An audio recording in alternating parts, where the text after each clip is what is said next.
This is Forbidden Speech, the raw truth, with your host, Christina Rivera. In this savvy broadcasting series, we delve into hot topics affecting us all. With cancel culture and big tech censoring any opposing ideas and thoughts outside of mainstream ideology, it has become more important than ever that we tell the raw truth about everything from U.S. world politics, COVID, Christianity, and everything in between. We invite all points of view to come and share their perspective honestly and respectfully.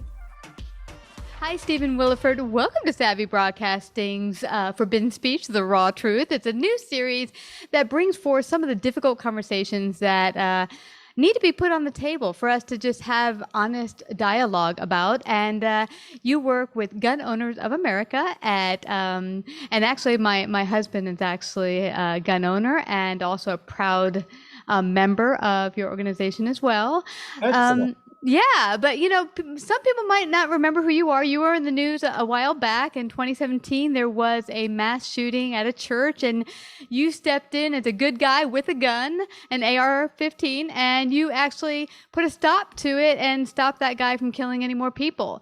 Because people want to see just the bad side of guns, and there is another side to being a responsible gun owner and being able to help in times of difficulty. So our chat today is it time to consider open carry? So before we go there, just share a little bit about your background, what even brought you to joining Gun Owners of America and that wonderful crazy day that happened and brought you to being a hero. Well, it was not a wonderful crazy day, but it was definitely a crazy day. Yeah, right. I was raised here in this community. I'm fourth generation here. My great grandfather and my father worked on a dairy, and I grew up milking cows by the time I was 8. And we milked 100 head of cattle every morning and every evening. My great grandfather would take my brother and I out into the community because it's such a small, tight knit community. Even today, we have under 600 total population. And people from the city would always say, "Oh, I'd never want to live in a town like that where everybody's got their nose in your business." And my response to that is, if you don't have bad business, it's not a problem. Exactly. Because as opposed to living in a city where no one knows you exist. And I've quite literally seen old people die in their house for weeks on end and no one knew. That's just sad. Exactly. Yeah. So in my community, when my great grandfather would go out, he would know people that were struggling in the community. We would fix up a food basket and he would take me with him and my brother to deliver that food basket. He knew who was suffering within our community and would help out as much as could. And I never did think that it would be one day when I had 3 very small children and I had just gotten unemployed through no fault of my own. I was sitting at home with my wife and children, and there was a knock at the door. And I opened up the door, and it was someone from my community bringing a food basket to me. Wow. That's who my community is. We're Mayberry, USA. We take care of one another. And I grow up, I will never go anywhere other than Sutherland Springs, Texas to live. I visit the whole nation now, but I never wanted to be anywhere else than my community. And when a madman came in and started shooting and killing people in my community, I had a responsibility to defend it. I grabbed an AR-15, ran across the street barefoot, and people seem to remember that. So they call me the Barefoot Defender. Aw. And I'm okay with that, because just like the Israelites when they left Egypt, the Bible tells us that the urgency to get out was so that they left without letting their bread rise. And so now they have the Feast of the Unleavened Bread to celebrate that and to let people know exactly what the urgency was to get out of Egypt.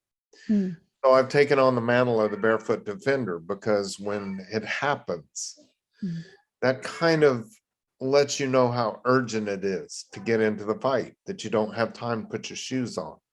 Mhm.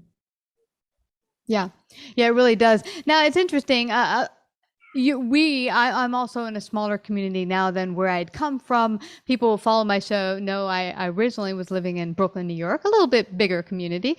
But people in maybe the cities and the outer edges of the country think, well, that's nuts. You've got the police force. You don't need to have neighbors running around with guns.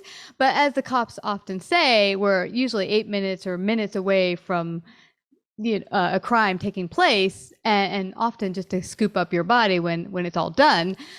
It behooves everyone, if at the very least, if you're not going to want to carry a gun, to have some form of being able to protect yourself. And that's what GOA is all about, is for citizens to be able to protect themselves and each other, and work together to keep a safe community. There's a man that wrote a book. His name was Chris Berg. Mhm. And the subtitle of his book is When Seconds Count, Police Are Only Minutes Away. Mhm. And that's never more true. We call police first responders. I don't. I call them second responders. And that's not to disrespect law enforcement, because I believe law enforcement, men and women in blue, are charging into a situation willing to risk their own lives Mhm. for someone they don't even know. But the fact is, they're out on patrol looking for things to happen, Mhm. and they can't always be where the trouble starts. And most times they're there to mop up the blood, take the evidence, and hopefully arrest someone for what happened. They can't always be there when you need it. And the best thing to have is a good guy or a woman with a gun. Here recently in, I think it was West Virginia, Mhm. or was it West Virginia?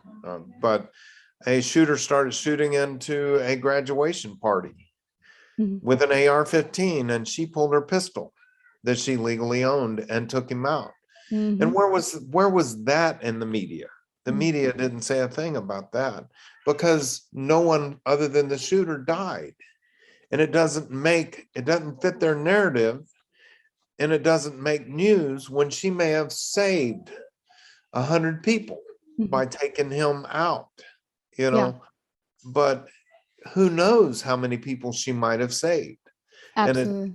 And it's just speculation. So the media doesn't want to report on that and Yeah. what a hero she was or is, Mhm.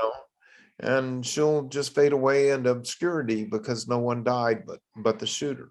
Yeah, and I'd like us to touch on the apatheticness of many in culture today. You might have seen recently in a New York City subway, a woman was accosted by another member on the train, and I think he was holding her hair or something. She was crying for help, and everyone on the train was just taking pictures with their phone and not stepping in. And in that case, he didn't have a gun to her, I don't think. But sometimes just the very nature of just stepping in and saying, "Hey," just speaking out. And what do you think? Why has that come about in much of our culture? This kind of apathetic, it's not my problem, I'm not going to get involved. Well, so many times, and psychology has talked about this, and nobody wants to make it their problem. And so many times everybody just sits back and lets something horrible like this happen. And I've taught several self-defense classes before, and I told people, look, they have proven that if one person steps up and takes the fight to the aggressor, other people will join in. And I encourage people, be that person, be that alpha person that refuses to let innocent be beaten by evil. Be that person to step up, and other people will join in. I'm just an old beat up fat guy, but if you see me running, there's a reason for it. I'm running into the battle. Catch up and help me out. That's right. Yeah, Uh, I love that. That's so true. And there was a situation a number of years ago. I was on the train in New York, and there was a guy acting very peculiar, 90-something degrees in August. Usually in August in Manhattan, it's dire. It's very, very hot. It's insane down there. It was probably about in the 90s down in the train. And this guy was wearing about 10 layers of clothes, and he was acting all weird like this and bulked up right around here with something that looked like he had a bomb on. And so, I just thought it was kind of weird, but I said, no one's saying anything to him. So I just shot a picture like this, me and him, a selfie, and sent it to the cops. And then when he saw I was taking a picture, he promptly got off the next stop and started to, run out of the train station. And it turned out he did have bad intentions, but in that case, I didn't say anything to him, but I got involved in a small way. But it's sometimes just that small action will thwart a crime, because most criminals, they don't want it to be hard. They want to, if they're going to rob this car or rob you and you're walking around with your headsets on, you're an easy target. Pay attention to where you're going. And in this case, to cause some problems in the train that morning, well, if there's going to be obstacles or something making it difficult, they'd rather not have a difficult time at it. So everything that Congress is considering right now, mm-hmm. and I would challenge them to never pass another law when you already have a law that would have taken care of it. This shooter in Uvalde, mm-hmm. for instance, they knew him. Mm. He had been posting things that he was going to do on the internet. I saw that. And they did nothing about it. Mm. You already have laws in place that could take care of this kind of evil. Yeah. You already have laws in place. The shooter in Buffalo, New York, he had his manifesto. His manifesto said that he was going to go to this particular part of New York because he knew that they had the lowest percentage of concealed permits in New York. Yeah. New York is a May issue state. So you have to jump through all kinds of hoops to prove that you need a reason to carry a gun. Defending your life is not a good enough reason to own and carry a gun. So they have these laws, and this guy talked about it. Yeah. This guy talked about the fact that they have a 10-round magazine ban in New York. So he would not face anyone with the ability to have as many rounds as he did. They have a law against carrying an AR-15 or owning an AR-15 in New York. Yeah. He knew that he could take his AR-15. They said he drove hundreds of miles to get there. Of course he did. Mm-hmm. It's interesting, Stephen, they keep saying, people who are against guns, let's make it harder for people to get them. They make this assumption that criminals go to the local gun store and buy legally their gun. They're really, like you mentioned, there are laws on effect that you can't just walk and just take a gun home. They do a background check when you get a gun. It's not like they just say, hey, everyone go get all your guns. And if you have a mental illness, they won't issue one. But they say add more laws. You don't need to add more laws because as a criminal, go. I tell people, I said, the guy in New York, I saw the video. He parked in a no parking zone. It's not like he was worried about getting a ticket. Mm-hmm. He carried an AR-15 in. It's not like he was worried about getting charged with owning an AR-15 where it wasn't supposed to be. Yeah. It wasn't, he had high capacity magazines. He wasn't worried about your laws. So all those laws combined, all they did do was ensure that the citizens of New York that he attacked could not confront him and defend themselves. Yeah. That's all those laws did, is make sure that all the law-abiding citizens were left unarmed and unable to stop him. Yeah, absolutely. And I even thought of something, because in his writings, he talked about, he went in and he looked at the supermarket ahead of time, and he knew there were 2 armed guards. He knew those 2 armed guards had on soft body armor and had Glocks. He planned that. And probably the reason they had soft body armor instead of class 3 body armor that would stop the AR-15 is because the laws in New York probably said, oh, well, they'll never be confronted with something where they need class 3 body armor because we have a law against it here. Mm-hmm. And so that armed guard that faced him Mm-hmm. was Yeah. unable to penetrate his body armor that was class 3. And the armed guard had on class 2 body armor because he didn't think that anyone would break the law Yeah. to have something that could penetrate class 2. Yeah. Interesting thing to It, think about, isn't it? it's totally interesting. And if you look at the most crime that takes place, like Chicago, it's supposed to be a gun-free place, a gun-free state, but that's where most of the murders are taking place. So it goes to show citizens that are, illegal, what do you call it?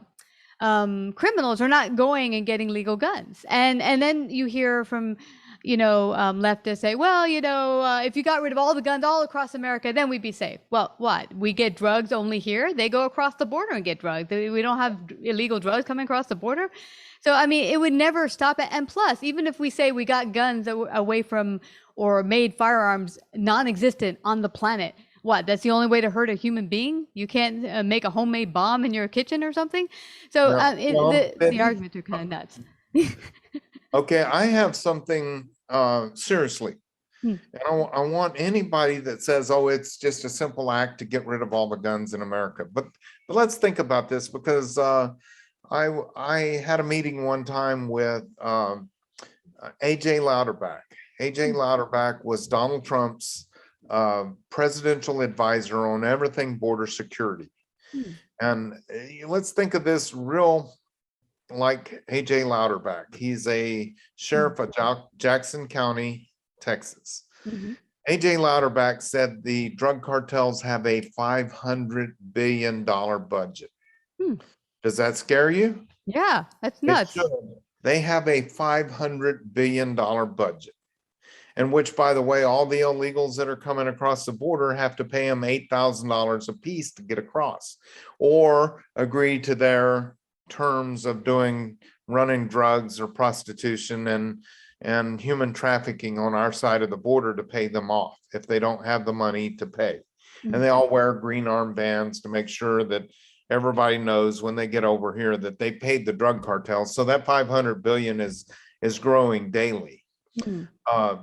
Louderback said, let's play the liberal gun control out. Let's play Nirvana with drugs, with guns. And let's say that the United States could ban all firearms manufacturing and everything else. And all the criminals and the good guys turn in their guns, which it's a liberal Nirvana. It won't happen. It won't happen that way. But he said, let's play the game for a moment. And everybody in the United States turns in their guns, except law enforcement. He said, when we make a drug bust down on the border, we don't get semi-automatic AR-15s. He said, we get full automatic M16s. We get rocket-propelled grenade launchers in those busts. So they're getting them through the black market. However, they're getting them through the black market. And he said, we're going to play their game out even better. We're going to say we can dry up the black market. That's impossible, but let's play the game. We're fighting this out to the end. And now they have disarmed everybody in America, criminals and the good guys alike. And we've dried up the black market. So what did I tell you earlier? The drug cartels have a $500 billion budget. So they take 1 billion of 500 billion and build the best gun manufacturing plant this world has ever seen. They employ the villagers around them to make those guns. And believe me, they would, because they like the drug cartels. They take care of them and they give them good paying jobs. And now the drug cartels are the only manufacturing in America, South America, North America. They're the only manufacturing plant cranking out full automatic firearms, the best quality that has ever been designed. And they give them to people, criminals, drug runners and stuff to do their bidding for them. And the bad guys have guns and we have all just been disarmed. Yeah. Yeah, it's a scary, scary side. And people say, well, that's ludicrous. It's not, because you're messing with a lucrative business, a criminal lucrative business, and they're not going to let that go down without a fight. They're not going to say, oh, we're just going to pack up and do something, not criminal. No, they're going to be like, we're going to find a way to make our very Now lucrative they're business operate. now they're the rulers of the whole American continent.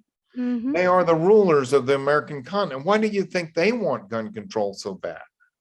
Mm-hmm. Because this is a possibility. Yeah. This is a possibility. They could rule. So just recently in Mexico, so what has happened is we're trying to control the stuff in Mexico, and the drug cartels just continue to get better equipment through the black market. And just recently, the Mexican army faced the drug cartels, and the drug cartels had the Mexican army outgunned, and they demanded the release of El Chapo's son. Wow. And the Mexican army was pinned down and released El Chapo's son. Wow. So they already have more powerful weapons and stuff than the Mexican army. Wow. And the only thing that keeps them at bay on this side of the border is the fact there's more good guys with guns than there are evil guys with guns. We still outnumber them. Awesome. Yeah. And this is great food of thought for anyone who thinks, limiting all guns will make all death go away. Any child being harmed or picking up a gun by accident and hurting themselves. Kids do a lot of things. They, harm themselves, jump in front of traffic, whatever. There's many different ways a child could die. But to say that getting rid of guns will make one child not die, well, a drug cartel have killed plenty of children. And so I have a response to that too, when they okay. say, oh, the accidental deaths with firearms with children. And how do we prevent children from dying accidentally in swimming pools and with bicycles and stuff, which has a higher rate of accidental death than firearms in this country? Did you know more children are killed every year accidentally drowning in a swimming pool than accidentally shooting each other with firearms? But that doesn't make the news because it's a swimming pool and we don't want to stop swimming pools. Exactly. So we educate. We educate not only the children, but we educate the parents. If you're going to have a swimming pool, deny access to your children. If you're going to teach a child to ride a bicycle, we teach them to put elbow pads and knee pads and helmets on. Okay. It's educating safety with swimming pools and with bicycles. And we refuse to educate our children about firearms. Yeah. Because it's not politically correct. And even though we refuse to do that as a society, more children are still killed in swimming pools than with firearms by accident. Yeah. Yeah. So what does that tell you? Yeah.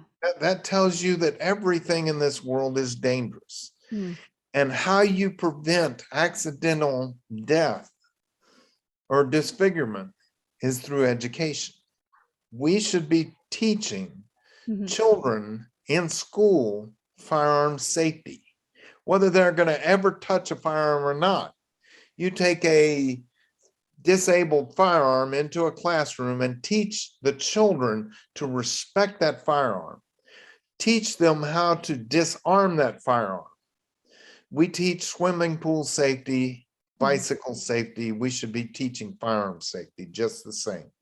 Well, this has been fabulous. There's so much food for thought. Instead of hollering and screaming, make more laws, laws can't protect us. New statutes in the books aren't going to protect us. I remember hearing the FAA when they started flying in the beginning days in the early 1900s. There was just a page of just a couple rules. And as more and more flights came down, they add more and more rules. Now you should see it. It's like this thick. It's crazy. But those, planes still crash because stuff happens, but more laws don't keep us safe, but education does. I loved having you come out here. Stephen, where can people find out more about you, more about GOA? How can they do that? Okay. Go to gunowners.org. Gunowners.org. Please sign up. We're in the fight of our life right now. And we're trying to keep this country, the same country that we grew up in, and pass it down to our children. And we need help. We are the only, no negotiation. We've negotiated away our rights way too often. Yeah. It's time to take back those rights. So gunowners.org. You can find me at thebarefootdefender.com. The Barefoot Defender. You can go see my website. You can find links to where I spoke with Donald Trump behind me before 70,000 people. It was a crazy day. Wow. You can find links to the story and things pertaining, and you can book me to speak. Awesome. And we need to educate people, and you're doing an awesome job. So, Stephen, I just have to thank you again for all the wonderful work you're doing. God bless you for stepping in there in 2017 and also for continuing to educate the public. Thank you for coming to Savvy Broadcasting, Forbidden Speech. God bless. Like, subscribe, and share this episode. To listen to more Forbidden Speech or Savvy episodes, visit SavvyBroadcasting.com. To find out about our paid sponsorship opportunities or how to become a guest, email Christina at lifeunscriptedradio.com.